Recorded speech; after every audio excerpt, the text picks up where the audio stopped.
चलिए शुरू करते हैं। हीट। हीट मतलब ऊष्मा। ऊष्मा को आज पढ़ेंगे। आप पढ़ चुके हैं क्या? सबसे पहले क्या पढ़े आप? आंतरिक, दूसरा तरंग मतलब वेव, अब तीसरा पढ़ेंगे हीट और चौथा पढ़ेंगे प्रकाश मतलब लाइट। तो चलिए ऊष्मा को खत्म करते हैं, हीट को समाप्त करते हैं। तो चलिए शुरू करते हैं। तो सबसे पहले सवाल तो आपको इसी जगह दिखेगा कि ऊष्मा का एसआई मात्रक क्या होता है? तो जूल होता है। ये हमेशा पूछता है कि पूछेगा कि ऊष्मा मतलब हीट का एसआई मात्रक क्या होता है? तो जूल होता है। अब हीट का आप जानते हैं, ऊष्मा का मतलब जानते हैं कि जूल होता है, लेकिन ताप का बताइए। ताप भी तो ऊष्मा से ही संबंधित है, जानते हैं। जैसे तरंग ध्वनि से संबंधित था, उसी तरह ऊष्मा से ताप संबंधित है ना? तो ताप का एसआई मात्रक अगर पूछे तो केल्विन बता देना है। क्या बता देना है? केल्विन को बता देना है। तो ये इजी है, समझ गए। तो ऊष्मा का एसआई मात्रक जूल, ताप का एसआई मात्रक केल्विन। केल्विन मतलब के से इंडिकेट करेंगे, जूल को जे से। देखिए 1 किलो कैलोरी का जो मान होता है कितना होता है? तो 4.2 इंटू 10⁻³ जूल होता है। आप अच्छे से जानते हैं, अगर आपसे पूछेगा तो यही बताइएगा। ऊष्मा एक क्या है? तो आंतरिक ऊर्जा है, ठीक है। मानव शरीर का सामान्य ताप जो होता है कितना होता है पता है? तो देखिए मानव शरीर का अगर तापमान की बात करें तो बायोलॉजी मैंने पढ़ाया है, आपको देखे होंगे, जो कि मानव शरीर से संबंधित जो इंपॉर्टेंट बात होती है, तथ्य होता है, वो मैंने बताया, ठीक है। लेकिन इसमें थोड़ा सा ये नोटिस करिए कि मानव शरीर का सामान्य ताप अगर पूछे आपसे तो देखिए 2 तरीके से बताना है, एक सेल्सियस में बताना है, एक फ़ारेनहाइट में बताना है। तो जैसे ही मानव शरीर का अगर आपसे ताप पूछ रहा है तो हम बताएंगे सेल्सियस में पहले, तो 37 डिग्री सेल्सियस बताएंगे। अगर आपसे ताप पूछे कि मानव शरीर का ताप बताइए फ़ारेनहाइट में, तो हम बताएंगे 98.6 फ़ारेनहाइट, मतलब 98.6 डिग्री फ़ारेनहाइट और 37 डिग्री सेल्सियस पे बताएंगे। अगर मानव शरीर का तापमान पूछेगा सेल्सियस पे तो 37 डिग्री सेल्सियस। अगर आपसे फ़ारेनहाइट में पूछेगा मानव शरीर का तापमान तो हम 98.6 डिग्री फ़ारेनहाइट बताएंगे। अब इसी में देखिए कमरे का, जिस कमरे में आप रह रहे हैं या जिस कमरे में हैं, कमरे का समान ताप अगर आपसे पूछेगा तो इसमें भी सेल्सियस और फ़ारेनहाइट में बताना है। तो सेल्सियस में अगर आपसे पूछेगा तो हम बताएंगे 27 डिग्री सेल्सियस होता है कमरे का तापमान, समान कमरे का तापमान।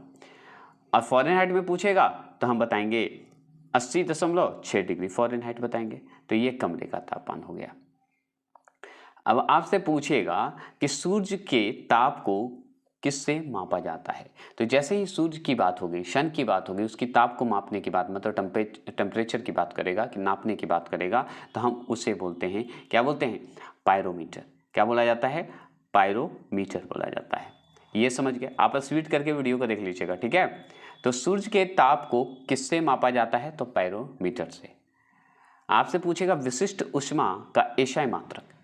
अब विशिष्ट ऊष्मा भी होते हैं, एक और होगा गुप्त ऊष्मा होगा, जो कि हम पढ़ेंगे। तो सबसे पहले आगे जान लीजिए विशिष्ट ऊष्मा का एसआई मात्रक। तो इसमें देखिए जूल भी होगा, किग्रा में भी होगा, केल्विन भी होगा। जूल को जे से इंडिकेट करेंगे, किग्रा को केजी से इंडिकेट करते हैं और केल्विन को के से इंडिकेट करते हैं। तो आपसे अगर जैसे ही विशिष्ट ऊष्मा का एसआई मात्रक पूछे तो इस तीनों का में से एक ऑप्शन आपको आज देगा, तीनों में से एक को लगा देना है। जैसे जूल आएगा तो जूल लगा दीजिएगा, विशिष्ट ऊष्मा कैसे मात्रक जूल लगा दीजिएगा। अगर मान लीजिए विशिष्ट ऊष्मा का पूछे तो किग्रा भी लगा सकते हैं, विशिष्ट ऊष्मा का एसआई मात्रक पूछे तो केल्विन भी लगा सकते हैं। अब देखिए गुप्त ऊष्मा, तो गुप्त ऊष्मा जैसे ही आएगा, देखिए विशिष्ट ऊष्मा में विशिष्ट ऊष्मा का एसआई मात्रक 3 होंगे, जिसमें जूल, किग्रा और केल्विन है, लेकिन इसमें केल्विन नहीं होगा गुप्त ऊष्मा में। तो गुप्त ऊष्मा का एसआई मात्रक अगर होगा तो इसमें जूल और किग्रा ही होगा, मतलब केजी होगा। बस इतना ही ध्यान रखना है। तो जूल और किग्रा किसका है? गुप्त ऊष्मा का एसआई मात्रक है। लेकिन जूल, किग्रा और आपका जो है केल्विन, ये जो है किसका है? तो विशिष्ट ऊष्मा का एसआई मात्रक है। सेल्सियस, ये सेल्सियस होता है, यहाँ पे थोड़ा सा गलती लिखा गया है, सेल्सियस कर दिया है तो सेल्सियस कर दीजिएगा। सेल्सियस स्केल पर मानव शरीर का सामान्य तापमान होता कितना है? तो देखिए 37 डिग्री सेल्सियस, जो कि हम पढ़ चुके हैं। तो आगे बढ़ जाते हैं। अब देखिए सेल्सियस में माप की तापक्रम अगर 300 के है, मतलब 300 के मतलब 300 केल्विन के बराबर है, तो कितना हो जाएगा सेल्सियस में? तो 27 डिग्री तो होगा। बस इतना ध्यान रखिएगा। मतलब देखिए सेल्सियस स्केल पर अगर मानव शरीर का समान ताप आप देख रहे हैं तो 37 डिग्री सेल्सियस देखिए। अगर यही सेल्सियस में माप की अगर तापक्रम जो है केल्विन में आपका 300 के बराबर दिया हुआ है तो कितना होगा सेल्सियस में, तो 27 डिग्री सेल्सियस में ही होगा ना। समझ गए, कोई दिक्कत नहीं होना चाहिए।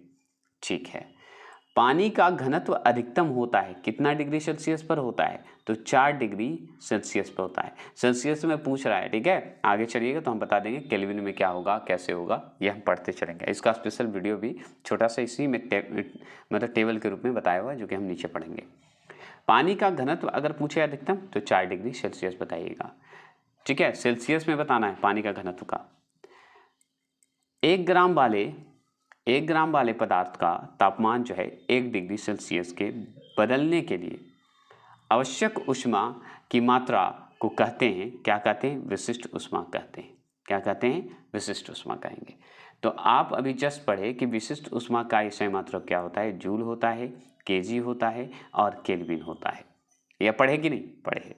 तो इसी में ये पूछ रहा है कि 1 ग्राम वाले पदार्थ का तापमान अगर 1 डिग्री सेल्सियस बदलने के लिए आवश्यक ऊष्मा की मात्रा को क्या कहेंगे, तो वो कहेंगे विशिष्ट ऊष्मा कहेंगे।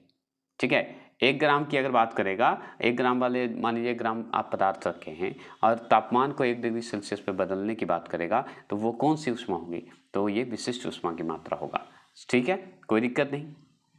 चलिए आगे सवाल अगर आपसे पूछे कि किसी वस्तु का विशिष्ट ऊष्मा किस पर निर्भर करती है, तो जैसे ही विशिष्ट ऊष्मा का पूछेगा, मतलब कोई भी वस्तु है मान लीजिए और विशिष्ट ऊष्मा पर है तो किस पर निर्भर करेगी, तो पिंड के द्रव पर ही निर्भर करेगी। ये भी जान लीजिएगा, पिंड के द्रव पर। देखिए ये जो क्वेश्चन है थोड़ा ध्यान देने लायक है। जैसे मोटर गाड़ी के रेडिएटर को ठंडा करने के लिए पानी का व्यवहार किया जाता है, क्योंकि मतलब क्यों, है ना, क्योंकि तो आपको बताना है पानी के विशिष्ट ऊष्मा अधिक होती है। तो एक चीज़ जान लीजिए, मान लीजिए मोटर है, मोटर गाड़ी आपके पास है कि नहीं, सबके पास अब आजकल हो गया है।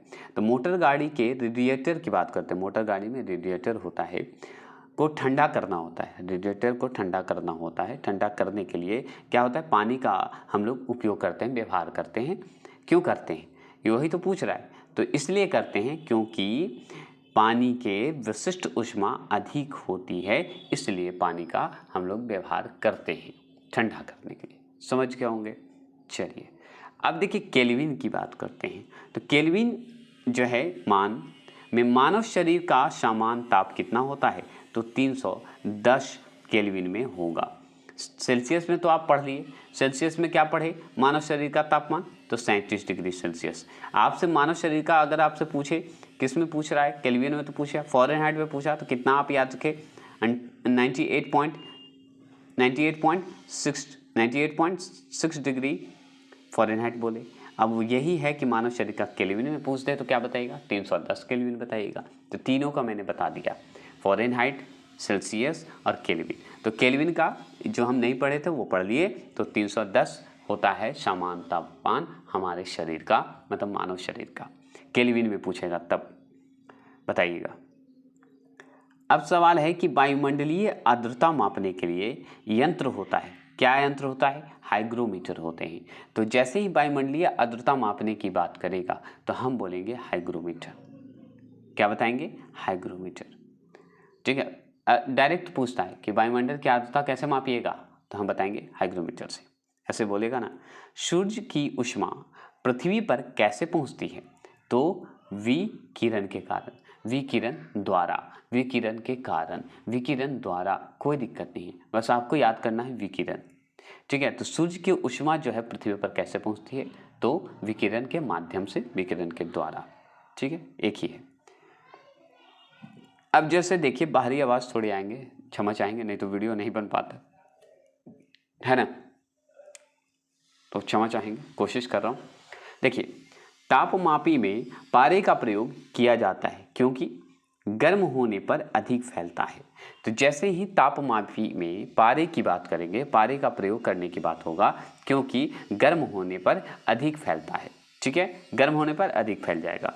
आपसे पूछेगा कि थर्मामीटरों में आमतौर पर पारद मतलब पारा का प्रयोग किया जाता है क्योंकि इसमें जो है उच्च चालकता होती है। क्या होती है, उच्च चालकता होती है, ये ज़रूर ध्यान रखिएगा। देखिए वह तापक्रम जो फ़ारेनहाइट व डिग्री सेंटीग्रेड दोनों पर समान होते हैं तो 40 डिग्री सेल्सियस होते हैं। कितने होते हैं? 40 डिग्री सेल्सियस। तो ये ज़रूर पूछता है आपसे कि वह तापक्रम बताइए जिसमें फ़ारेनहाइट डिग्री सेंटीग्रेड दोनों समान आपको होंगे तो 40 डिग्री सेल्सियस पर होंगे। ये सवाल पूछा है इसलिए ज़रूरी है था, इसलिए मैं बार बार इसे बोला।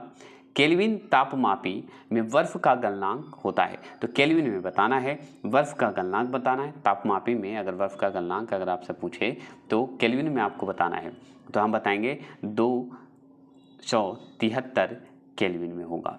तो जैसे ही तापमापी को बर्फ़ की गलनांक में बात करेंगे तो हम बताएंगे 273 केल्विन बताएंगे। इसी में फ़ारेनहाइट भी बताएंगे, डिग्री सेल्सियस भी बताएंगे, सब बताएंगे, लेकिन अभी केल्विन याद रखिए जो कि बर्फ़ से संबंधित है, बर्फ़ का गलनांक से संबंधित है। तापक्रम में बर्फ़ का गलनांक पूछे आपसे तो बताइएगा केल्विन में 273 मतलब 273 केल्विन बता दीजिएगा, कोई दिक्कत नहीं होगा। अब बात करते हैं, अभी जस्ट आप पढ़े हैं पायरोमीटर। पायरोमीटर जो है आपको सूर्य के ताप को जो है बताता है, मापा जाता है सूर्य के ताप को, तो वही है पायरोमीटर। पायरोमीटर से मापा जाता है 800 डिग्री सेल्सियस से ऊपर का ताप जो कि सूर्य का है। आप जानते हैं तो सूर्य का है तो 800 डिग्री सेल्सियस से ऊपर का ताप मापा जाता है। कैसे? पायरोमीटर से, जो कि सूर्य का भी हम इसी से मापते हैं क्योंकि उसका ज़्यादा ताप होता है। ग्रीन हाउस प्रभाव के लिए उत्तरदायी गैस होते कौन हैं? तो कार्बन डाइऑक्साइड होते हैं। आज सही बात है, ग्रीन हाउस के प्रभाव की अगर बात करें उसका उत्तरदायी गैस कौन होगा? तो कार्बन डाइऑक्साइड होगा। अब वस्तु को गर्म करने पर उसके अणु की चाल क्या होगी? बढ़ जाएगी। सिंपली आप सोचिए ना, कोई वस्तु को गर्म करिएगा, आप गर्म कीजिए, घर में करते हैं, किचन है, सबको ही है, अब तो लड़के लड़कियां सब बनाती हैं खाने, है ना। तो देखिए वस्तु को गर्म करिएगा तो उसका अणु आपसे पूछेगा क्या होगा, तो उसकी चाल तो बढ़ ही जाएगी ना। अब किसी चीज़ को गर्म करिए तो उसका जो है चाल बढ़ जाता है। किसी वस्तु का ताप किसका सूचक होता है? अगर मान लीजिए किसी वस्तु का अगर ताप पूछ रहा है आपसे तो किसका सूचक होगा? तो उसके अणुओं के औसत गति ऊर्जा का होगा, दम होगा। भाई किसी भी वस्तु का अगर हम ताप जान रहे हैं तो वो तो किस उसके अणुओं मतलब अणुओं के औसत गति ऊर्जा का ही है ना सूचक, उसी के रूप में जानते हैं ना। किसी वस्तु के ताप में वृद्धि का अर्थ है कि वस्तु की ऊष्मीय ऊर्जा बढ़ गई है। मतलब अगर मान लीजिए किसी वस्तु के अगर ताप में अगर वृद्धि का अर्थ पूछ रहा है, आपको वृद्धि की बात कर रहा है, आगे बढ़ने की, ग्रोथ की बात कर रहा है, तो कि वस्तु की जो है क्या होता है, ऊष्मा ऊर्जा बढ़ जाएगी, बढ़ गई है, याद रखिएगा। मतलब जैसे ही किसी वस्तु के ताप में वृद्धि की बात करेगा तो वृद्धि मतलब बढ़ना, मतलब बढ़ गई, समझ रहे हैं। तो ऊष्मीय ऊर्जा बढ़ गई है मतलब बढ़ने की संभावना शुरू हो गई, मतलब बढ़ जाती है, जैसे ही ग्रोथ होगा बढ़ गई, बात खत्म। ऊष्मीय ऊर्जा, ये जरूर ध्यान रखिएगा। जब किसी वस्तु को ठंडा किया जाता है तब उसके अणुओं, बताइएगा, उसके अणुओं की चाल जो है घट जाती है। अब सोचिए, अब मान लीजिए ताप में वृद्धि होगा तो उसका ऊष्मीय ऊर्जा तो बढ़ेगा, है कि नहीं? बढ़ेगा। लेकिन जब किसी वस्तु को ठंडा करते हैं, ठंडा करिएगा तो क्या होगा, उसके अणु क्या होंगे, उसका चाल जो है घट जाएगा, तो अणु की चाल जो है घट जाती है। सिंपल। आपसे पूछेगा किस वैज्ञानिक ने सर्वप्रथम बर्फ के दो टुकड़ों को आपस में घिसकर पिघला दिया, तो वो थे डेवी जी। डेवी ने, नाम ही इनका डेवी, याद रखेंगे। तो डेवी जी ने, याद रखिएगा, तो डेवी ने क्या किए कि दो बर्फ का टुकड़ा लिए, उसे जोर से घिसे, तो घिसिएगा तो गर्म होगा, गर्म के कारण पिघलेगा ही। तो आप सोचिए लॉजिकल, तो ये डेवी जी ने दिए थे, वे वैज्ञानिक सर्वप्रथम थे जो प्रयोग किए थे। दो बर्फ लीजिए, टकराइए या दबाइए या रगड़िए, ठीक है। तो दबाइएगा तो चिपक जाएगा, रगड़िएगा तो भाई घिस के पिघल जाएगा। तो ये पिघलाने वाला बात करेंगे तो हम बनाएंगे डेवी जी। इस क्वेश्चन में ध्यान से देखेंगे, यदि किसी स्थान के तापमान में सहसा वृद्धि हो, मतलब वृद्धि आगे की ओर, मतलब इस तापमान में वृद्धि हो सकती है, सहसा वृद्धि मतलब अचानक वृद्धि हो जाएगी, कोई दिक्कत नहीं है, वृद्धि होती है तो आपेक्षिक आर्द्रता क्या होगा, तो घट जाएगा। हमेशा याद रखिएगा घटती है, जब भी आराम से जैसे ही वृद्धि की बात किया जाएगा तो वो जान लीजिए उसकी आपेक्षिक आर्द्रता जो है घट जाएगी, ठीक है। आपसे पूछेगा कि झरने में जब जल ऊंचाई से गिरता है तो उसका ताप क्या होता है, बढ़ जाता है। अब मान लीजिए झरने से अगर मान लीजिए जल गिर रहा है, जल मतलब पानी, ऊंचाई से गिरता है, तो याद रखिएगा उसका ताप जो है बढ़ जाता है। क्या होगा? बढ़ जाएगा। चलिए, बर्फ पर दाब बढ़ने से उसका गलनांक जो है घट जाएगा। देखिए, जैसे झरने से जब जल ऊंचाई से गिरता है तो उसका ताप क्या होगा? बढ़ जाता है। अगर बर्फ पर दाब बढ़ने से, अगर बर्फ में मान लीजिए दाब बढ़ेगा तो उसका गलनांक क्या होगा? घट जाएगा बर्फ में दाब बढ़ने से। ठीक है, गलनांक जो है घट जाता है। द्रव तापमापी की अपेक्षा गैस तापमापी अधिक संवेदी होता है, क्योंकि गैस जो होते हैं द्रव की अपेक्षा गैस अधिक जो है क्या करती है? प्रसार करती है। क्या करती है? प्रसार करती है। तो ये आपसे पूछेगा कि द्रव तापमापी की अपेक्षा गैस का जो तापमापी होता है अधिक संवेदी होता है। इसलिए होता है क्योंकि द्रव की अपेक्षा जो है गैस अधिक प्रसार जो है करती है, प्रसार करती है, बढ़ती है। ये ज़रूर ध्यान रखिएगा। इस तरह से विस्तृत के सेंस में बता रहा है, प्रसार करती है। देखिए, ताप युगम तापमापी, जिसे थर्मोकपल थर्मोमीटर बोलते हैं, किस सिद्धांत पर आधारित है? बता सकते हैं? तो ये जो आधारित सिद्धांत है वो सीवेक के प्रभाव पर आधारित होता है। जैसे ही ताप युगम तापमापी का सिद्धांत पूछे तो हम बताएंगे सीवेक के प्रभाव पर होता है, जिसे इंग्लिश में बोला जाता है थर्मोकपल थर्मामीटर। देखिए, अत्यधिक ऊंचे तापों की माप की जाती है। कैसे की जाती है? तो पूर्ण विकिरण उतापमापी से। ठीक है, उतापमापी से। तो पूर्ण विकिरण उतापमापी से क्या होता है कि अत्यधिक ऊंचे तापों की माप की जाती है। तो आपसे ऐसे पूछेगा तो बता दीजिएगा। अब देखिए, यही सवाल यहाँ पे भी है कि पूर्ण विकिरण जो उत्तापमापी है किस सिद्धांत पर आधारित है, कौन से सिद्धांत पे इसे हम मानते हैं? तो ये बताएंगे कि स्टीफन, याद रखेंगे, स्टीफन के नियम की बात करता है। तो स्टीफन के नियम पर यह आधारित है, यह सिद्धांत बताया गया है। कौन? तो पूर्ण विकिरण उत्तापमापी। समझ गए? अगर आपसे पूछेगा कि सीवेक का प्रभाव जो है कौन सा है, तो ताप युगम तापमापी। और जैसे ही उत्तापमापी की बात करेगा तो स्टीफन के नियम की बात करेंगे। ठंडे देशों में, ठंडा जो देश है, मान लीजिए ठंडा जहाँ देश है, वहाँ पे याद रखिएगा पारे के स्थान पर, पारा जो स्थान है, पारे के स्थान पर क्या होता है? एल्कोहल को तापमानी द्रव के रूप में वरीयता दी जाती है ठंडे देशों में। ठीक है, पारा की जगह पे क्या दिया जाएगा? एल्कोहल को तापमापी द्रव के रूप में वरीयता दी जाती है। क्यों दी जाती है पता है? क्योंकि एल्कोहल का द्रव्यांक जो होता है निम्नतर होते हैं। क्या होते हैं? निम्नतर होते हैं। विकिरण पायरोमीटर से कितना तापक्रम नापा जा सकता है? तो 500 डिग्री सेल्सियस से ऊपर नापा जाता है। दो अदृश्य धातुओं द्वारा बनाया जाता है, तो क्या बनाया जाता है? ताप युग्म बनाया जाता है। जैसे दो अदृश्य धातु की बात होगी, उसके द्वारा क्या बनाया जाएगा? तो थर्मोकपल, जिसे ताप युग्म कहते हैं। सेल्सियस की बात करें तो सेल्सियस माप क्रम पर जल के क्वथनांक जो होते हैं तथा हिमांक जो होते हैं कितने होते हैं? तो देखिए, क्वथनांक पूछे तो 100 डिग्री सेल्सियस तथा 0 डिग्री सेल्सियस हिमांक होते हैं।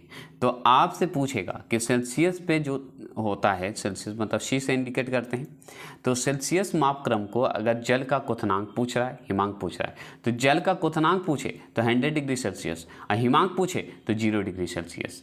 याद रखिएगा, क्वथनांक जैसे ही जल के मतलब पानी का क्वथनांक पूछे तो 100 डिग्री सेल्सियस टिक लगा के आ जाएगा, और जैसे हिमांक पूछेगा तो 0 डिग्री सेल्सियस लगा के आइएगा। ताप के सेल्सियस पैमाने पर परम शून्य ताप होता है तो कितना होता है डिग्री सेल्सियस पे? 273 डिग्री सेल्सियस पे होता है। याद रखिएगा, 273 डिग्री सेल्सियस, केल्विन मत लगा दीजिएगा, सेल्सियस लगाइएगा, सी लगा के आइएगा। क्यों? क्योंकि ये ताप के सेल्सियस के पैमाने पर परम शून्य ताप पूछ रहा है। तो परम शून्य ताप कब होगा? जब 273 डिग्री सेल्सियस होंगे, है ना। यही सवाल आपसे बड़ी बार पूछता है। अब देखिए, इसी में पूछेगा फ़ारेनहाइट स्केल पर, फ़ारेनहाइट जो होता है, फ़ारेनहाइट मतलब एफ, है ना। तो फ़ारेनहाइट स्केल पर किस वस्तु का ताप जो है 212 डिग्री फ़ारेनहाइट है? तो सेल्सियस पैमाने पर उस वस्तु का ताप क्या होगा? तो ये हो जाएगा 100 डिग्री सेल्सियस हो जाएगा। समझ गए? तो जैसे ही अगर 100 डिग्री सेल्सियस पे पूछ रहा है तो उसका फ़ारेनहाइट कितना अनुमान लगाइएगा? 212 डिग्री फ़ारेनहाइट लगाइएगा। ठीक है।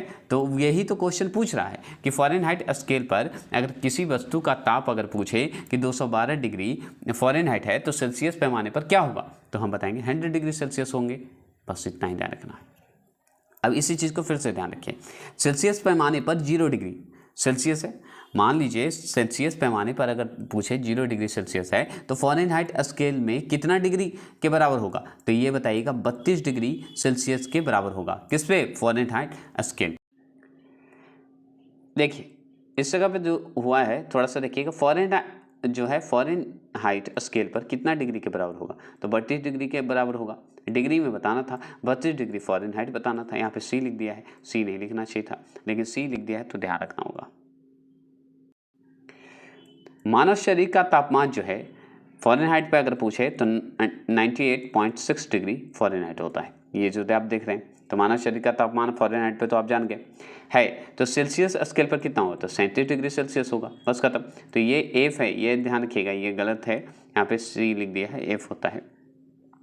देखिए फ़ारेनहाइट तापक्रम पर सामान्य वायुमंडलीय दाब पर उबलते पानी का ताप जो होता है क्या होता है, तो 212 फ़ारेनहाइट होता है।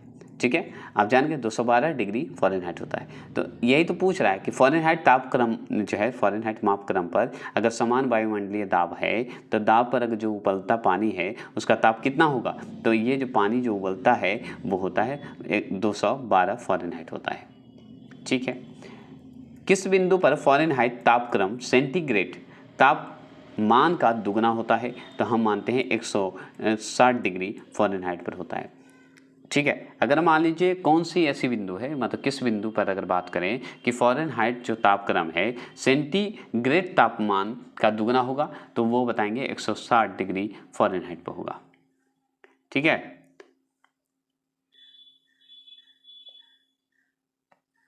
ठीक है। अब देखिए, जब गर्म पानी को मोटे कांच के गिलास के ऊपर छिड़का जाता है तो वह टूट जाता है, कारण क्या है बता सकते हैं?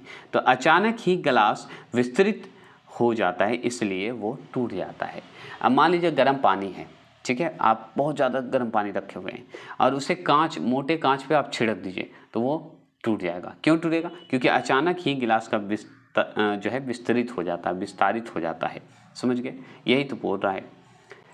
जल को 0 डिग्री सेल्सियस से लेके 10 डिग्री सेल्सियस तक गर्म किया जाता है, तो उसका आयतन क्या होगा? पहले तो घटता है फिर बढ़ता है।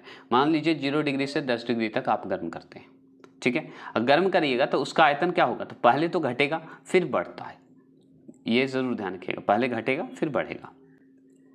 यदि जल को 10 डिग्री से लेके 0 डिग्री तक, तो बताइए ठंडा करेंगे तो क्या होगा? जल का आयतन जो है 4 डिग्री सेल्सियस तक तो कम होगा फिर बढ़ेगा, मतलब आगे तो सबसे कम हो जाएगा। 4 डिग्री सेल्सियस तक तो आयतन इसका जल का जो है कम हो जाएगा, फिर क्या होगा? बढ़ेगा। क्यों? क्योंकि जल को ठंडा करने की बात हो रही है। तो ठंडा करने की बात हो रही है तो 10 डिग्री से लेकर 0 डिग्री तक की बात कर रहा है। तो आगे तो 4 डिग्री जो है क्या होगा? आयतन उसका कमेगा, आयतन कम जाएगा, ठीक है, फिर बढ़ेगा।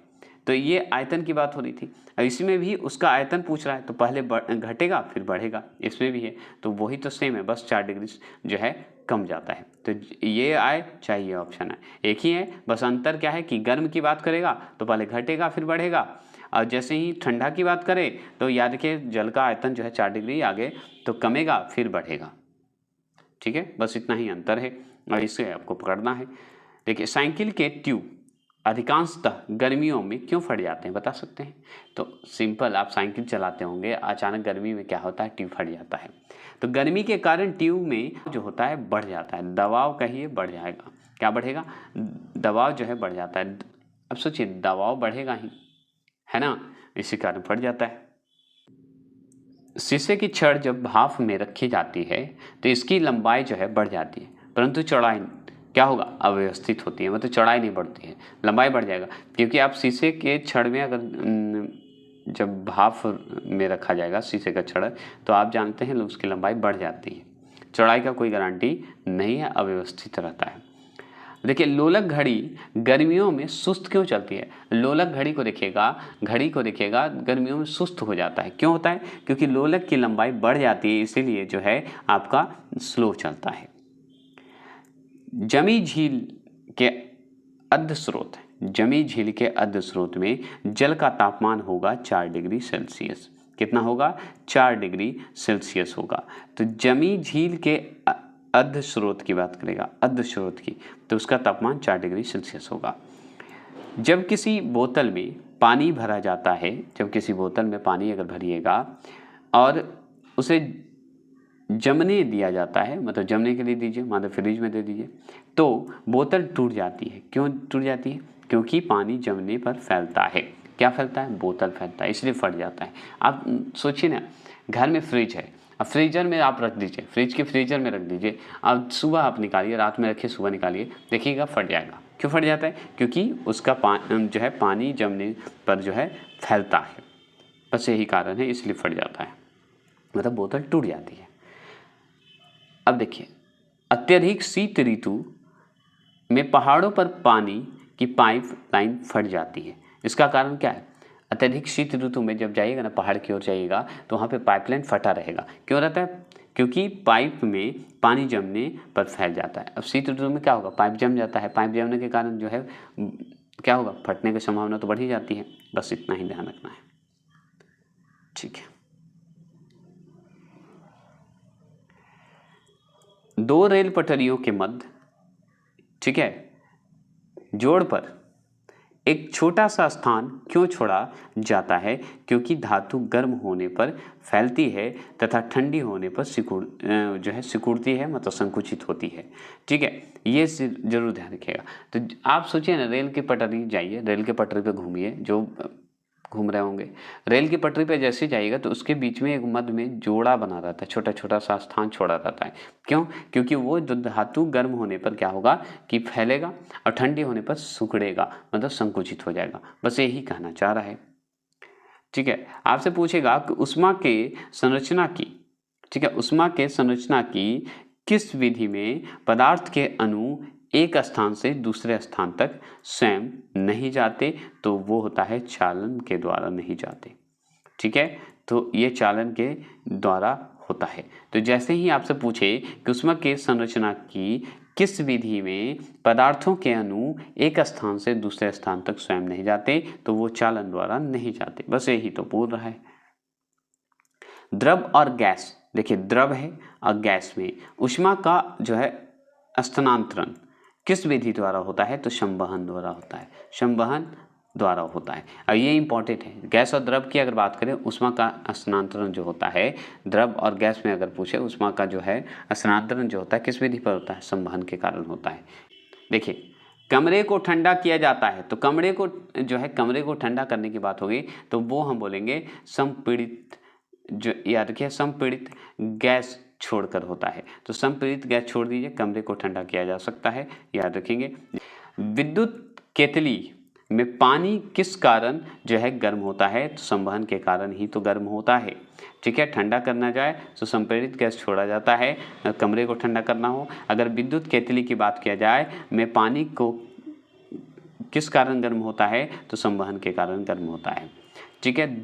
धूप से बचने के लिए छाते में रंग संयोजक सबसे उचित है, तो याद रखिएगा ऊपर सफ़ेद नीचे काला, ठीक है। जैसे ही धूप में, अगर धूप से बचना है आपको, ठीक है, तो छाते जो ले जाते हैं उसका रंग का संयोजक सबसे उचित होता है। क्या होता है? तो ऊपर तो आगे सफ़ेद लगाइए और नीचे काला होगा, याद रखिएगा। लेकिन अब तो डिजाइन के चक्कर में कुछ भी कर देता है, लेकिन सबसे इम्पोर्टेंट कि ऊपर उजला नीचे काला।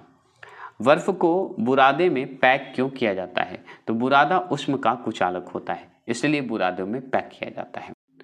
देखिए, ऊष्मा के स्थानांतरण की किस विधि में मध्यम आवश्यक नहीं है? तो विकिरण का, विकिरण का जो है आवश्यक नहीं होता है। ऊष्मा के स्थानांतरण की विधि में अगर पूछे मध्यम आवश्यक नहीं है तो विकिरण का।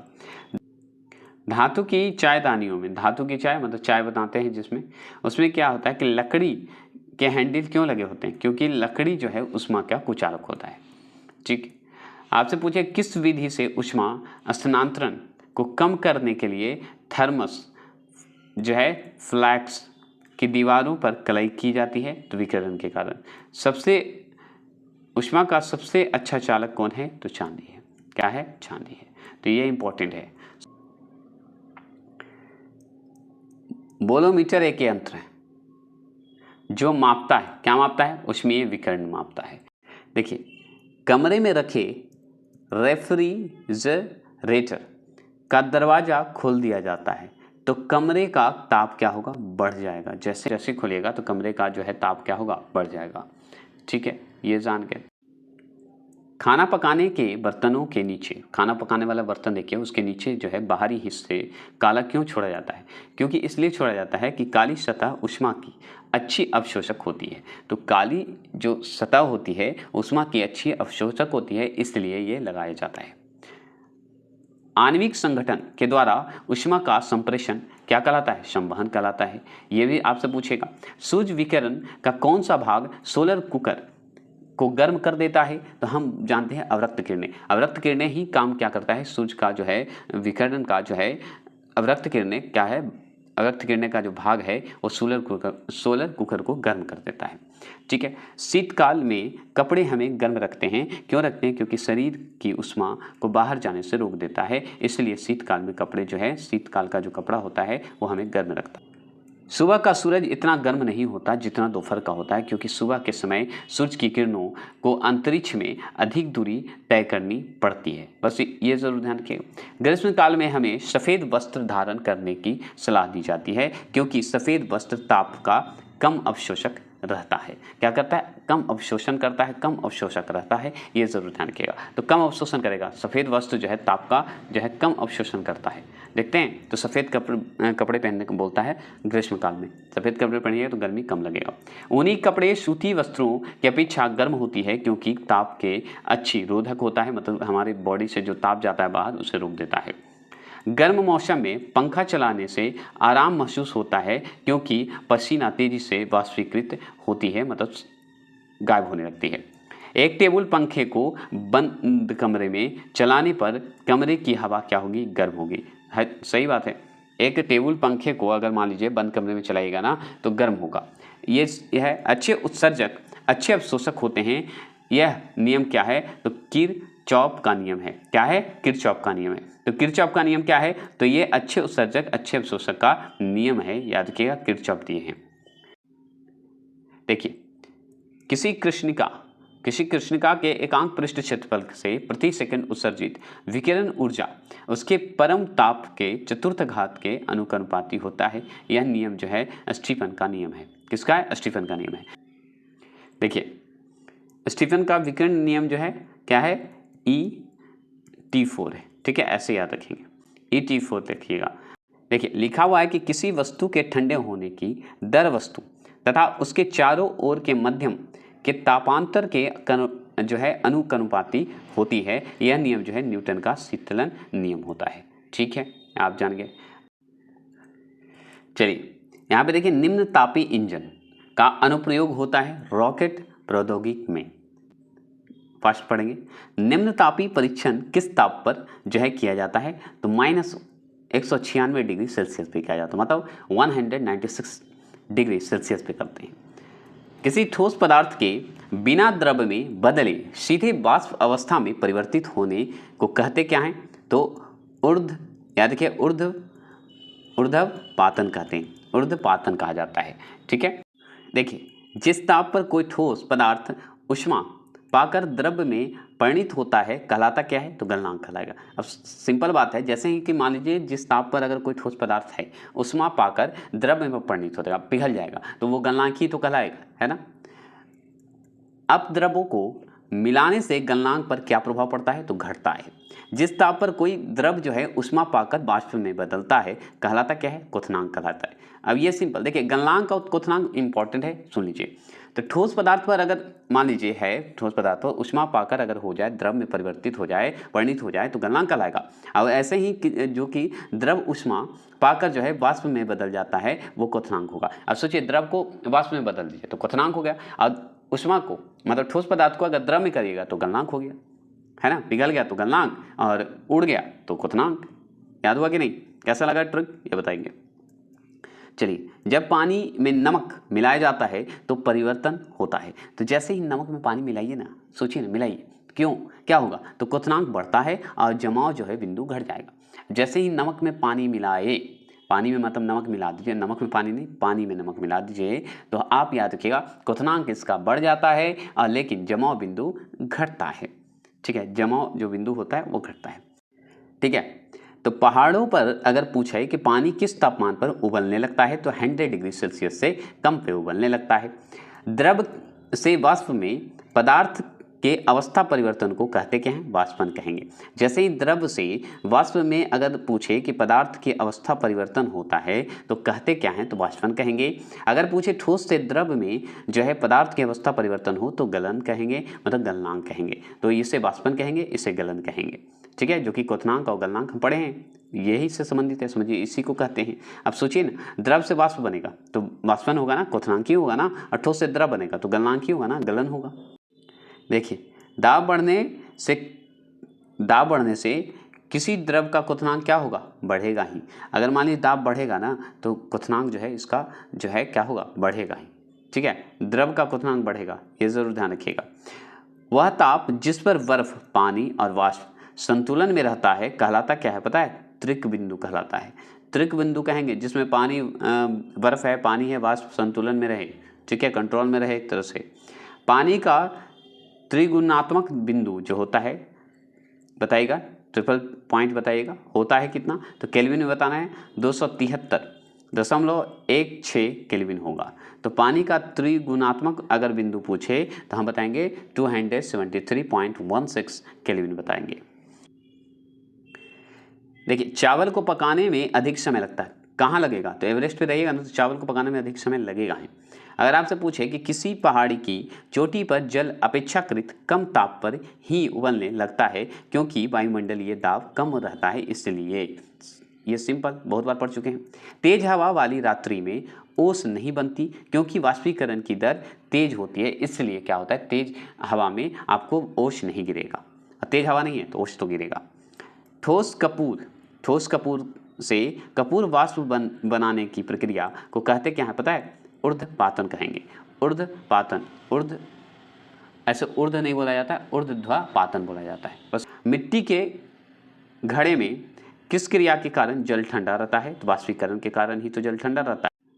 देखिए, बर्फ के दो टुकड़ों को आपस में दबाने पर टुकड़े आपस में चिपक जाते हैं। क्यों चिपक जाते हैं, क्योंकि दाब अधिक होने से बर्फ का गलनांक घट जाता है, इसलिए हो जाता है। ये हम पढ़ चुके हैं। और घिसने वाली जो है कौन दिए हैं आइडिया, बताइएगा उनका नाम, जो कि हम पढ़ा चुके हैं इस वीडियो में। पानी से भरे गिलास में बर्फ का एक टुकड़ा तैर रहा है। टुकड़े के अगर पूरा पिघल जाने पर जो है गिलास का पानी का तल क्या होगा, अपरिवर्तित रहेगा। अगर मान लीजिए पानी में ही बर्फ डालिए तो क्या होगा, कुछ नहीं बदलेगा, जैसा का तैसा रहेगा, ये जरूर ध्यान रखिएगा। और किसी द्रव का उसके क्वथनांक से पूर्व उसके वाष्प में बदलने की प्रक्रिया को क्या कहलाता है, तो वाष्पीकरण कहेंगे। क्या कहेंगे, वाष्पीकरण कहेंगे। वह उत्सर्जित या अवशोषित ऊष्मा जो पदार्थ का अवस्था परिवर्तन तो करती है परंतु ताप में किसी प्रकार का परिवर्तन नहीं करती है, कहलाती क्या है, तो गुप्त ऊष्मा कहलाएगी। क्या कहलाएगा, गुप्त ऊष्मा कहलाएगा। अगर बर्फ के गलन की गुप्त ऊष्मा का मान अगर पूछे तो कितना बताइएगा, 80 CLG बताइएगा, कैलोरी ग्राम बता दीजिएगा, है ना। ठीक है, वाष्प का गुप्त ऊष्मा पूछे, बर्फ का तो पूछ दिया गलनांक का 80, और वाष्प का गुप्त ऊष्मा पूछे तो 536 कैलोरी जी बताइएगा। ठीक है, ऐसे CLG बता दीजिएगा। भाप से हाथ अधिक जलता है अपेक्षाकृत उबलते जल से, क्यों, क्योंकि ये भाप से गुप्त ऊष्मा होती है। देखिए, भाप अगर निकलेगा ना, आप हाथ अगर मान लीजिए दिए तो तुरंत जल जाएगा, तुरंत फोरा उरा सब उड़ जाता है ना, घाव उड़ जाता है, मतलब जख्म उड़ जाते हैं। लेकिन उबलते हुए जल से ज़्यादा असर करता है भाप का, हमारे बॉडी पे जलन महसूस करवाता है, जलता है। क्यों, क्योंकि भाप में गुप्त ऊष्मा होते हैं, ये जरूर ध्यान रखिएगा। ऊष्मागतिकी के प्रथम नियम से संरक्षित होता है ऊर्जा। क्या है, संरक्षित ऊर्जा होता है।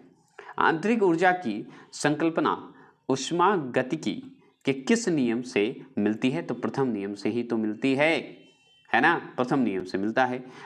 देखिए, ये क्वेश्चन और इस क्वेश्चन को ध्यान रखिएगा। रुद्रोष्म परिवर्तन और समतापी परिवर्तन। रुद्रोष परिवर्तन जिसे एडिवैक्टिक चेंज कहते हैं, इसे आइसोथर्मल चेंज कहेंगे। तो ये देखिएगा कि जैसे ही ये रुद्रोष्म जो परिवर्तन है वो है ऊष्मा अपरिवर्तित रहती है, मतलब इसमें आदान प्रदान नहीं होता ऊष्मा का। और समतापी परिवर्तन में ताप जो है अपरिवर्तित रहता है, इसमें तापमान जो है अपरिवर्तित रहता है, बदलता नहीं है। बस इतना ही अंतर है और कुछ नहीं है। अब जैसे रेफ्रिजरेटर में थर्मोस्टेट का कार्य है क्या है, एक समान तापमान बनाए रखना। ठीक है, एक समान तापमान बनाए रखना। ऊष्मागतिकी का प्रथम नियम किस अवधारणा की जो है क्या करता है, पुष्टि करता है? तो ताप संरक्षण का पुष्टि करता है, ये आप जानते हैं। ब्लैड बॉडी विकिरण को अवशोषित कर सकती है, तो वो है केवल उच्च तरंगदैर्घ्य। क्या करते हैं? उच्च तरंगदैर्घ्य। सूर्य की सतह का ताप होता कैसे है? तो 6000 केल्विन में बताया जाता है। क्या कितने? 6000 केल्विन में। गैसों के दो विशिष्ट ताप संबंधित होते हैं, कैसे? तो CP, याद रखिए CV बराबर RJ। ठीक है, यही सूत्र है, ये याद कर लीजिएगा, जरूरी नहीं है, आ भी सकता है नहीं भी आएगा, लेकिन आजकल रेलवे जो है पूछ लेता है, तो रेलवे के लिए तो ये बता रहा हूँ, BPSC वाले के लिए टेंशन ना लेंगे, नहीं पूछेगा। तो चलिए कुछ अब बचा हुआ है जो टेबल के रूप में, जैसे देखिएगा विभिन्न पदार्थों के गलनांक तथा क्वथनांक। तो एक तरफ गलनांक है और एक तरफ आपका क्वथनांक होगा। तो जैसे ही आगे पढ़ते हैं गलनांक और क्वथनांक, जिसमें पदार्थ का आगे गलनांक पढ़ेंगे, जिसमें गलनांक कैसे होगा, ठोस को द्रव में गलाएगा उसको गलनांक कहेंगे, और क्वथनांक का क्या था, द्रव को ऊष्मा में बदलेगा उसे क्वथनांक कहते हैं। पढ़े थे ना, तो उसी पे याद रखना है। देखिए बर्फ का गलनांक 0 डिग्री सेल्सियस, नेफ्थलीन का गलनांक 80 डिग्री सेल्सियस, तांबे का गलनांक 1082 डिग्री सेल्सियस। देखिए लोहे का गलनांक पूछे तो हम बताएंगे 1537 डिग्री सेल्सियस। ठीक है, गलनांक है इसका लोहे का। अगर जस्ता का गलनांक पूछ दे आपसे तो क्या बताएगा, 410 डिग्री सेल्सियस पे जो है क्या होता है, जस्ता गल जाता है, और लोहा सबसे ज़्यादा लगता है, उसके बाद तांबा लगता है सेकंड पे गलने में। ठीक है, ये गलनांक डिग्री सेल्सियस में बता दिया। अब चलते हैं पदार्थ और क्वथनांक की, सब सेल्सियस में बता रहा है। ठीक है, तो पानी का क्वथनांक पूछे तो 100 डिग्री सेल्सियस पे होगा। देखिए पानी का तो आप जान गए 100 डिग्री सेल्सियस। पारे का अगर क्वथनांक पूछे तो हम बताएंगे 357 डिग्री सेल्सियस। केरोसिन का क्वथनांक पूछे तो 240 डिग्री सेल्सियस, मतलब 240 डिग्री सेल्सियस। नारियल तेल का पूछे तो 286 डिग्री सेल्सियस। जस्ते का पूछे तो हम बताएंगे 907 डिग्री सेल्सियस इसका क्वथनांक होते हैं। तो समझ गए क्वथनांक, और इसका पूछेगा तो याद रखिएगा, ये सब सिर्फ सुन लीजिए, याद हो जाएगा, नहीं तो आप स्किप कर सकते हैं। हाँ, ये सबसे इंपॉर्टेंट है, बनता है। क्यों बनता है? क्योंकि एक तरफ जो है विशिष्ट ऊष्मा है, और विशिष्ट ऊष्मा का जो है कैलोरी, ग्राम और जो है डिग्री सेल्सियस में बताना है। तो चलिए चलते हैं। तो शीशे का अगर पूछे कैलोरी या ग्राम में तो हम बताएंगे शीशे का विशिष्ट ऊष्मा होता है 0.03, लोहे में होता है 0.11, अगर पूछे बालू में तो 0.20, संगमरमर में अगर पूछे विशिष्ट ऊष्मा तो 0.21 कैलोरी, अगर तारपीन का पूछे तो 0.42 कैलोरी। ठीक है, अल्कोहल का पूछे आपसे, किसका पूछे, अल्कोहल का पूछे तो बताइएगा 0.62 कैलोरी होते हैं, या degree Celsius, gram degree Celsius. पीतल का पूछे तो 0.09 डिग्री सेल्सियस। कार्बन में पूछे आपको विशिष्ट ऊष्मा तो 0.17 जो है कैलोरी। एल्युमिनियम का पूछे तो 0.21 याद रखिएगा। मैग्नीशियम का पूछे तो 0.25, एल्युमिनियम का 21 और मैग्नीशियम का 25।